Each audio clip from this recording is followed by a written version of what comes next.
Assalamu alaikum. I think there's an echo. And alhamdulillah ta'ala, nahmaduhu wa nasta'inuhu wa nastaghfiruh. Wa na'udhu billahi min shururi anfusina wa min sayyiati a'malina. Wa man yahdihillahu fala mudilla lahu wa man yudlil fala hadiya lahu. Wa ashhadu an la ilaha illallah wahdahu la sharika lahu. وأشهد أن محمدا عبده ورسوله يا أيها الذين آمنوا اتقوا الله حق تقاته ولا تموتن إلا وأنتم مسلمون. Indeed, all praise is due to Allah. We praise Him. We seek refuge with Allah from the evil in our soul and from our sinful deeds. Those who are guided by Allah subhanahu wa ta'ala, no one can misguide them. Those who are not guided by Allah, there is no guide for them. I bear witness that there is no God, there is no deity worthy of worship except Allah subhanahu wa ta'ala, and that Muhammad sallallahu alayhi wa sallam is His servant and messenger. O you who believe, revere Allah as He should be revered, and die not except as Muslims. Amma ba'd. I welcome you today to the Islamic Society Leading American Muslims, and while I am thinking about it, about 15 minutes before the class will end today, someone may come in and do a little filming or be ready to film me at 1 so that our class will be posted in the masjid and people will know about this class. So I just want to let you know that someone may come in. Don't be afraid. Don't be uncomfortable. Just so that you know what's going on. In terms of announcements, the September 26th potluck at 6 o'clock, that information has already been sent out. Please RSVP, it helps us know how many to expect. What do you mean by somebody coming in? I mean that someone's coming to do a little filming so that today? On the bulletin board outside. Oh, okay. I'm glad I have pink shirt. Okay, good. Alhamdulillah. We are still collecting non-perishables. I want to thank the folks that brought those things last week. Unbroken cell phones, ink tone, empty ink and toner cartridges, and coupons. Also want to thank Susan for the Jeopardy game last week. I know she doesn't like me to thank her in the public, but she'll just have to suck it up and get over it, I guess. It means so much. Like you have a choice, right? It means so much to revive the excitement that was in the class. Seeing people really come alive, and the competition, the vying for the score was really neat. So Susan, thank you again, and we look forward to our monthly Jeopardy game. If you are not on the group invite or somebody comes today, make sure you welcome them. Anytime somebody comes for the first time, make sure you welcome them, offer them a phone number, make sure they know how to get on our group, tell them what's going on. And since I said that, is anyone here for the first time today? Would you please introduce yourself? My name is Samia, and I learned about the class from Leila. Welcome. I hope this will be the first of many times that you'll join us. We are a support group, not like AA or anything like that, but we are here to support you wherever you are in your faith journey, to hold your hand, to nurture you, to empower you and educate you wherever you are. And what that means is that we want to make sure that no one is indicted, no one is castigated, no one is criticized. And some people come late specifically, I think, so they don't have to hear me say that every week. But it's so important for me to get that vision out. We don't believe people are nurtured when they are being criticized. And if you look at all of the self-help books, if you look at the world of psychology, cognitive behavioral therapy, psychodynamic therapy, any kind of therapy you want to look at, we learn that people believe what they hear about themselves. And we learn about the power of words. So it is very important for you to see yourself the way that Allah subhanahu wa ta'ala sees you, and not the way that some critical person sees you. Most people that are critical are angry within themselves. and they have an issue, and that's why they want to criticize somebody else. Because sometimes to criticize somebody else, it's sad to say that, actually makes that other person feel better, because if I criticize you, now I'm superior. We just don't tolerate that here. If it happens to you, I'd really like to know about it, because I would like to address it. We want you to be safe. We want you to know that it's safe for you here. You need to be nurtured. We have people that have gone away from Islam. They've detached.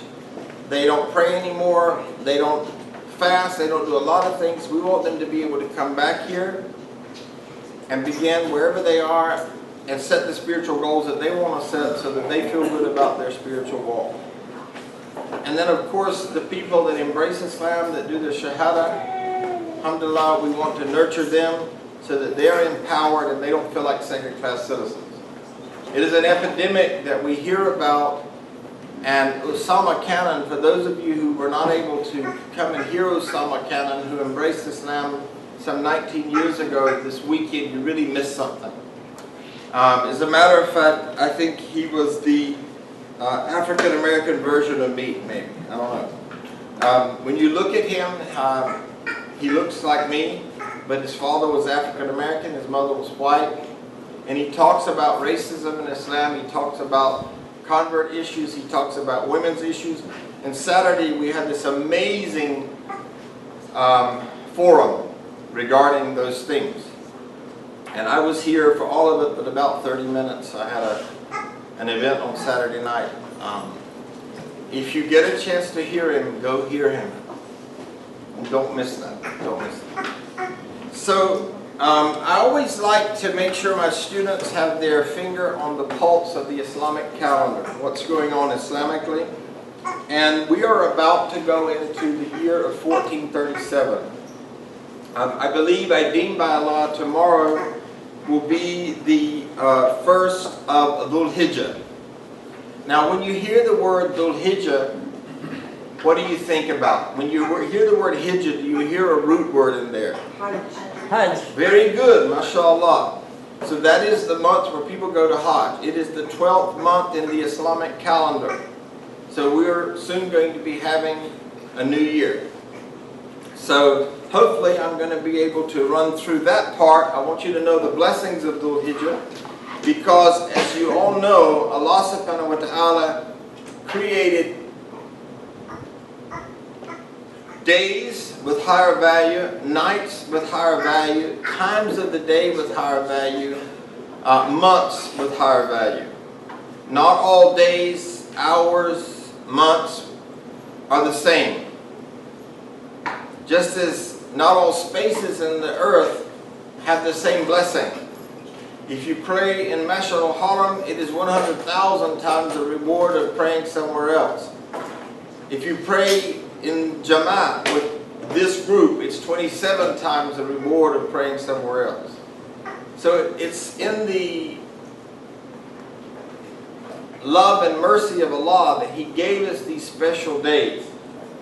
Oh, mashallah, that came up. Maysoon, you never cease to amaze me.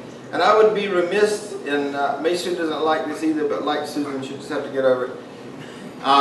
Maysoon is here every Sunday at 10 o'clock, sometimes at 9:45, setting up, wiping down every table, cleaning up after an 8 o'clock class. I have never asked Maysoon to do anything that she hasn't said yes. Now some therapists would say that's a problem. But from the Islamic standpoint, doing it for the sake of Allah, it's just amazing. And I'm talking about, you know, just, I want to say this because it's important, 20 years. For 20 years, if I asked Maysoon to do something, I didn't have to follow up. I don't have to call her and say, are you going to be there? She's going to be there, and if anybody else comes in on the scene, she's going to put them to work. Yeah. So let me get this right. You've known her since she was a child, huh? Yeah. Yeah. She was just right out of high school when I met her. So I'm 46. But you know, there's so many people that I can thank today for what you do in the community, but I wanted to thank Susan because of last Sunday, and I saw the excitement, and of course I wanted to thank Mason because it's just a consistent thing. So many of you bring people, Sabria, you're one of our best missionaries. I mean, I think you get the gold stars for bringing the most people to class, I think. Alhamdulillah. So let's talk about the values. Yes, dear? We also want to thank everybody for bringing the refreshments. Oh yes, thank everybody for bringing the physical food. You keep bringing the physical food, and I'll try to bring the spiritual food, inshallah. Alhamdulillah. You bring the food for the body, and I'll bring the food for the soul, inshallah. So on these first 10 days of Dhul Hijjah, which start tomorrow, are deemed by Allah. Now, if Dhul Hijjah, if we have a new moon tomorrow night, what would be the first day of Dhul Hijjah? Tomorrow. If we have a new moon tomorrow, the first day of Dhul Hijjah would be Tuesday. Because the Maghrib is the beginning of the day in the Eastern culture. Okay, and that's why we wait for the month of Ramadan, or we wait for the month of Dhul Hijjah. Alhamdulillah. So, what are the 10 days of Dhul Hijjah? Now, a lot of people say, Imam Sykes, I never understand why you say fast the 10 days of Dhul Hijjah. Well, you can't fast the 10 days, but all 10 of them have great reward.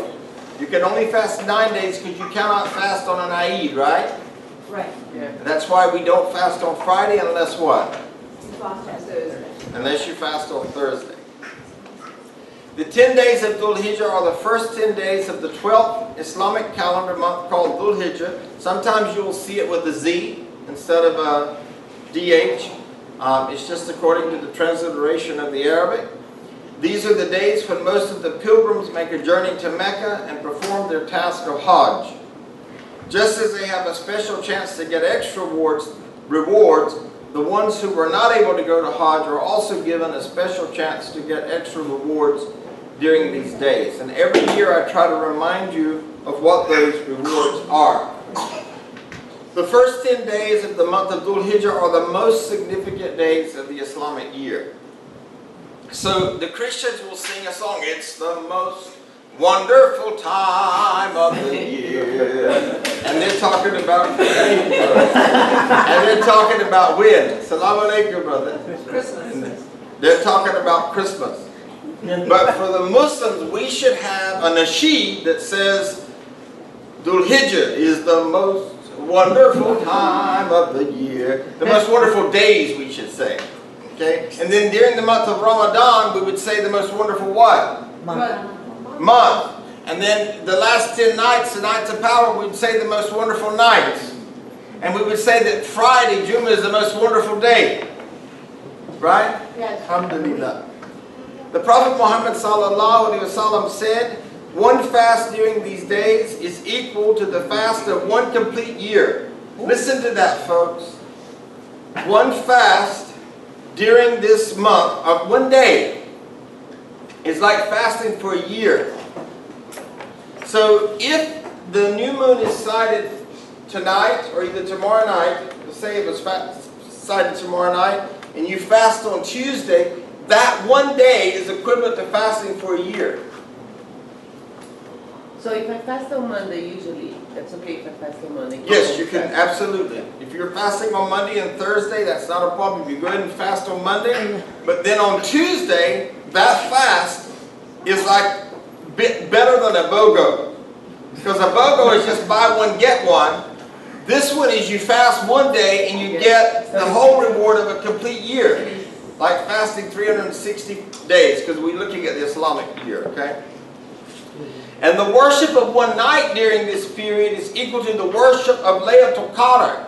Now look at this, folks, because 82.3 years of worship times 9 nights. Who's good at math?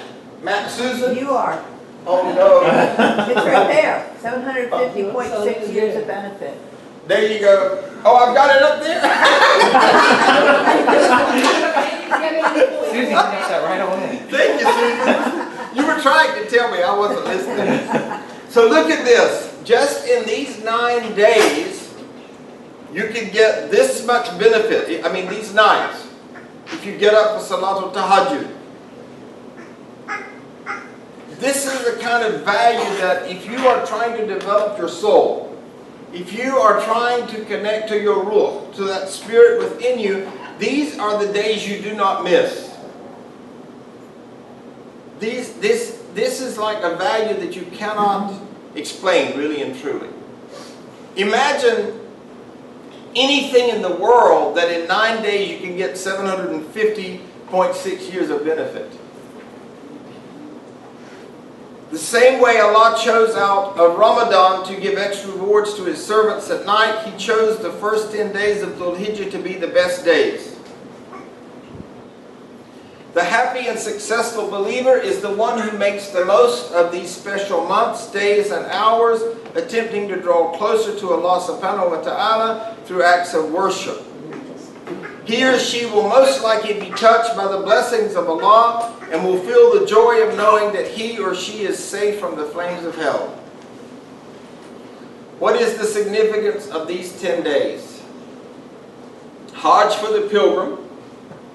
And by the way, I would like to ask us just to take a few moments of silence to say Inna lillahi wa inna ilayhi raji'un for the 80 people that were killed when the crane fell in Saudi Arabia. Yeah.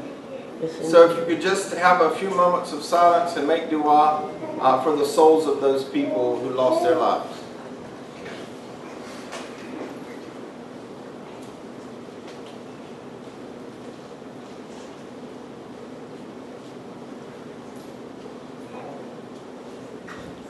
Alhamdulillah. Continue to pray for them. I was very saddened that there was no vigil that I know of in Orlando for that event.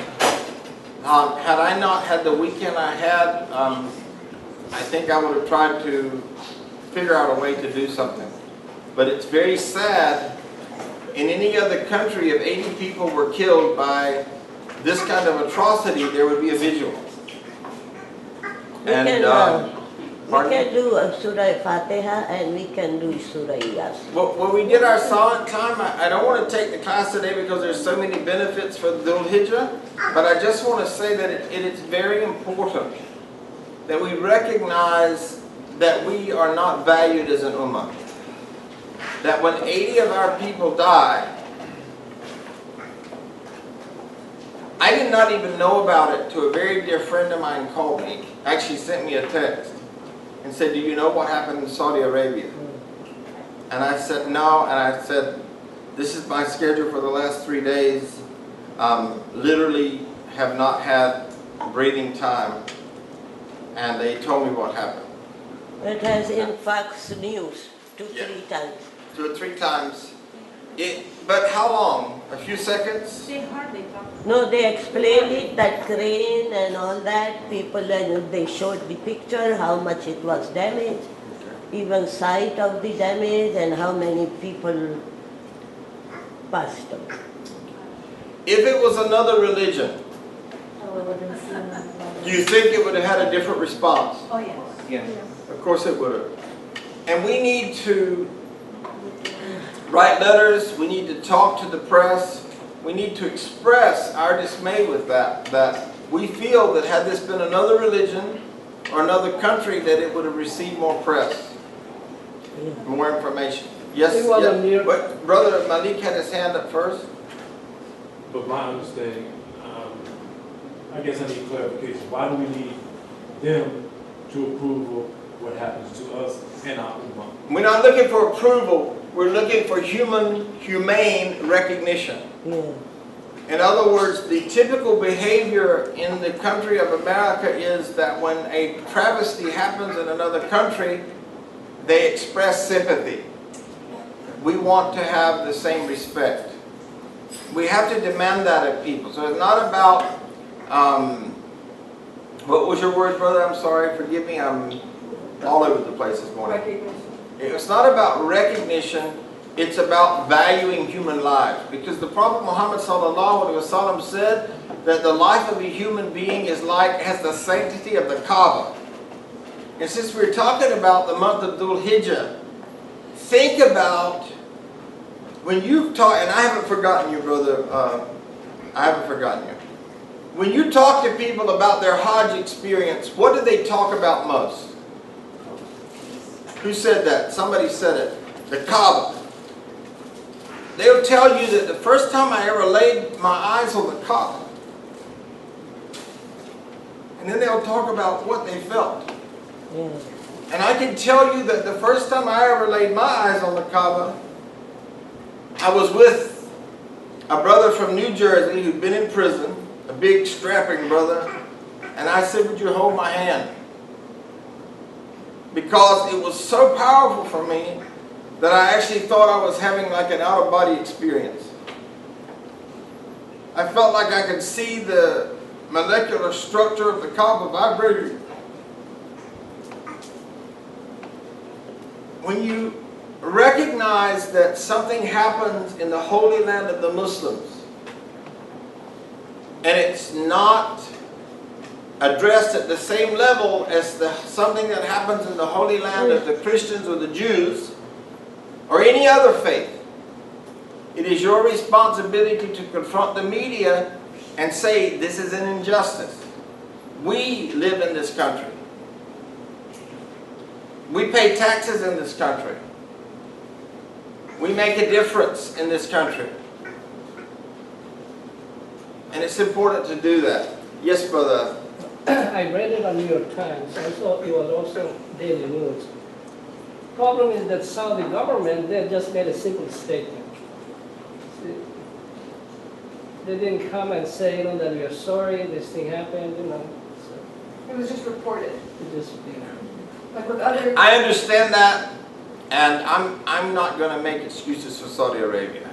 I can tell you that the other religions, the difference is, and we talked about this actually on Saturday, and I don't want to get sidetracked because the value of what I have to teach you today is actually, unfortunately, it's such a high value that I don't want to get sidetracked. But I will say this.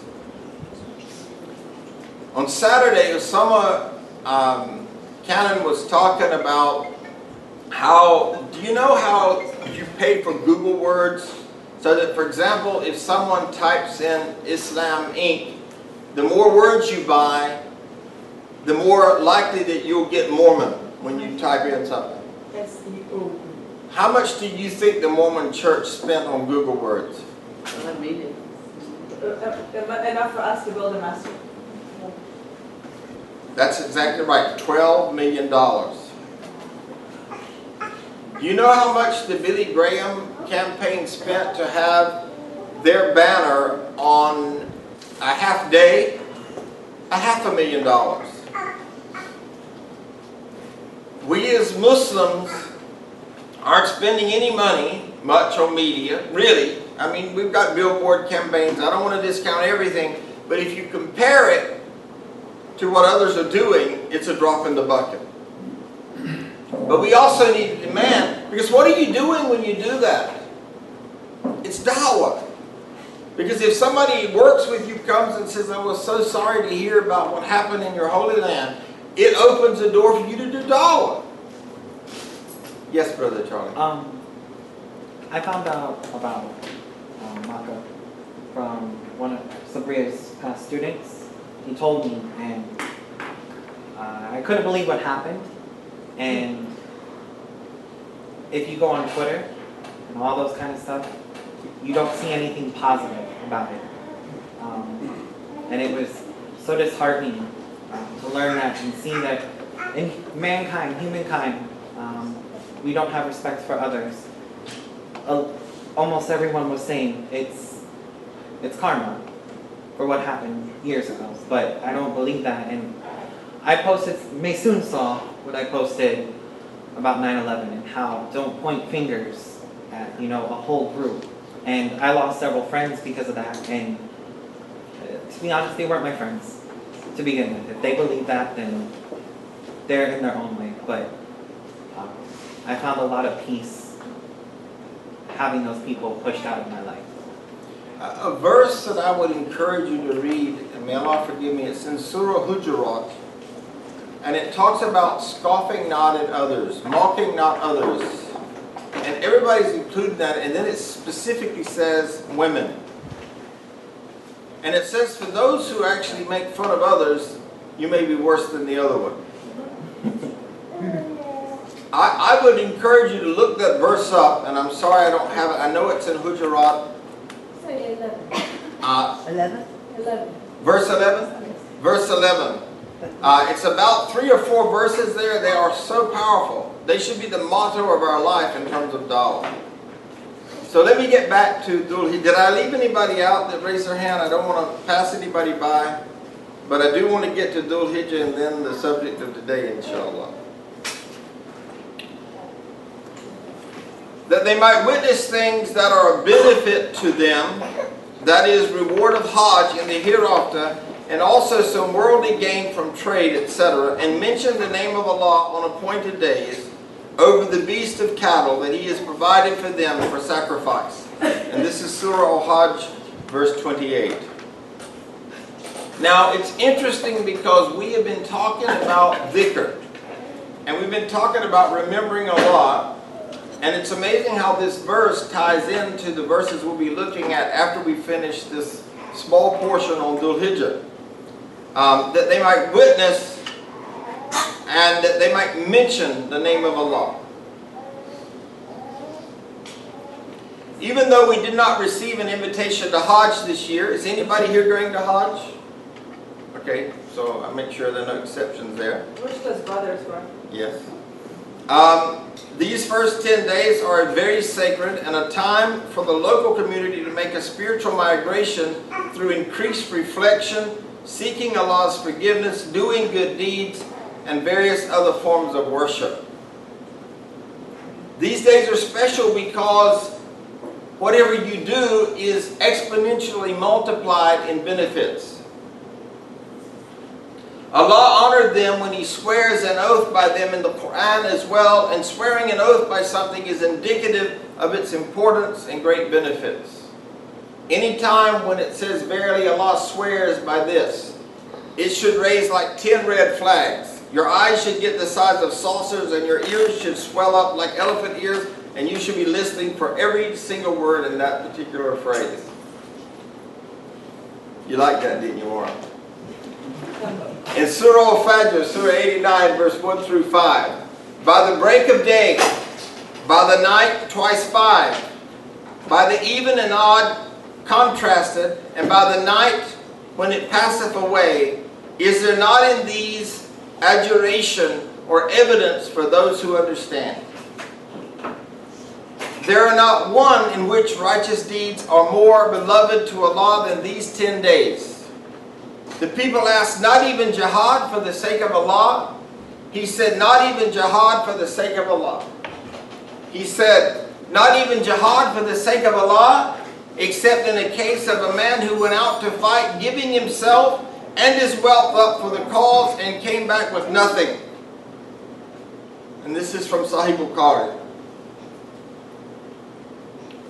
By the 10 nights are understood as the first 10 nights of Dhul Hijjah, the sacred season of pilgrimage. For the Hajj, the first 10 days are devoted to the pillars of completing Hajj. The devotion of Hajj is a striking contrast in the life of Mecca and that of the pilgrims. Mecca is usually quiet and secluded, but during Hajj it is populated by its residents and between 2.5 and 3 million people from all over the world, the largest peace gathering in the universe, whereby if during the time you are there you become angry with someone, you lose all the blessings that you have attained. How can that kind of dictate, that kind of ordination of law be framed as a terrorist? How can you be a violent person when you complete your 5th pillar of Islam? You are not even allowed to get angry. You're not allowed to push somebody. You're not allowed to shove somebody. Now, I would invite you to look at the terms micro and macro aggression. Microaggressions look like this. I'm a hijabi and my name is Jane. I'm just pretending. And actually, anybody that's close to me, would you volunteer? Tina. So I put you on the spot here. Now Tina has on hijab, okay? Tina has on hijab. This is microaggression. I just want you to walk by me. Mm-hmm. Assalamu alaikum. You got it? That's a microaggression. In other words, I greeted her, but what did my body say? I don't care. Yeah, you're not as good as I am. Astaghfirullah azim. Now I could have. Now this is microaggression too. Let's do it one more time, Tina, if you don't mind. I appreciate the role playing here. Assalamu alaikum.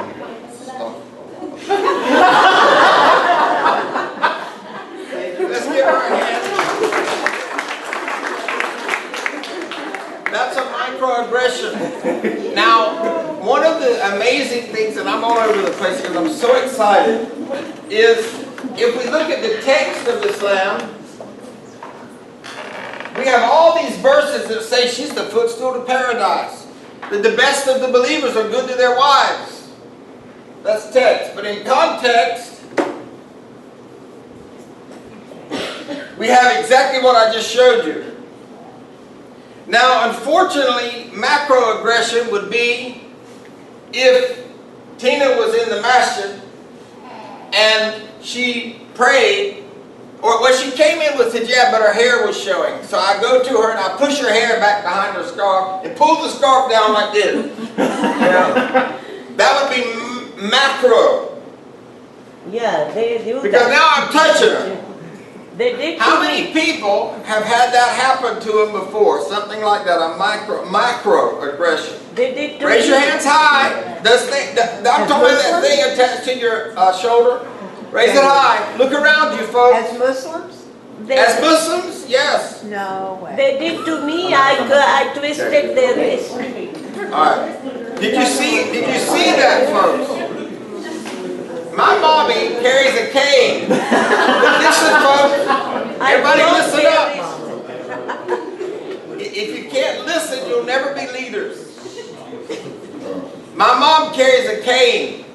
Mommy, tell them what they did to you. Yeah, they pulled it and I said, I twisted her hand and I said, don't you ever touch me. You are the terrorist. I will call the police. Now, I would just like to say that since that time I have encouraged and she Mom. said, what? I said, you are terrorist. Since that time I have encouraged Mom to do this with beautiful words and eloquent speech. Because I was so sick and tired. But the point is that if somebody will do that to a woman that's 50, more than 50. But I'm just trying to be nice. It means that we need to be aware of the context of what is really going on in the masjid versus the text. And this is something that Osama talked about in detail on Saturday, and so beautifully and eloquently addressed it. When we see that microaggression, what are we going to do as ISLAM Inc. members? Who said that? You got the bonus points, girl. I'm proud. That's my daughter right there. That's exactly what we're going to do. But how are we going to confront it? We're not going to call them a terrorist. We used to do that. We're not going to do that. We're going to go put our arm around them. Now, this is if it's a woman addressing a woman. Okay, guys, don't be going and putting your arm around Tina because look at Bassam. Just look at it. You don't want to go there. All right? You just don't want to do that. If it's a girl or a lady to a girl or a lady, if it's a guy, it's according to where it comes from. You know, I know that Warren, comes from the south side of Chicago, but I can still go put my arm around Warren. We're down with that, aren't we, brother? Yeah, it's all right. Because he knows it's safe, it's me, you know what I'm saying? So, we're down with that. So, you're going to say, you know what I just saw? Something called a microaggression. I just saw that in the text of Islam it says all these beautiful things about women, and that woman was just discounted. But you're going to do it so beautiful that they'll say, listen, tell me more. I want to hear more about that. How many people think you can do that? How many people don't? No, I don't know. I'm going to do that. I was going to say how many people will do it. I want you to do that. And I'll tell you a story about how I address racism. Have I told this before about Publix? No. No. As you know, I'm a social worker, and racism is a big issue for me. I have a big problem with racism. I have a big problem with gender inequality. But I've made a commitment in my life to address it. So I was standing in Publix one day, and it was a long line. And I had nothing to do but be a therapist. So I watched the cashier, and every time a person that looked sort of like me came by, she put the money in their hand. But when a person of color came by, you know how they've got that little stand up there, and they've got little debit card machine up there and stuff? She laid the money on the top. Well, I had a lot of time to process, as we call it in therapy. And by the time I got up there, I said nobody was behind me. And I let a few people in front of me hoping that that would happen. And I said to the lady, Publix values, and they didn't pay me to do this, by the way, Publix values good customer service. I'm a social worker, and I'd like to share something with you, and I hope you will not defend it. You may not even be aware. I accept that you may not even be aware, but I want to just tell you what I saw and tell me what you think about it. What resonates with you about that? I didn't even charge her for this session. So I said, here's what I saw. And I was very, pretty soft-spoken. This is what I saw. And I saw that every white person put the money in their hand. And then there were two African-American people in the line. And you put the money on the table. Can everybody hear me? Yeah. On the table. And first she sort of took that step back, that defensive stance, She policed up. And I said, remember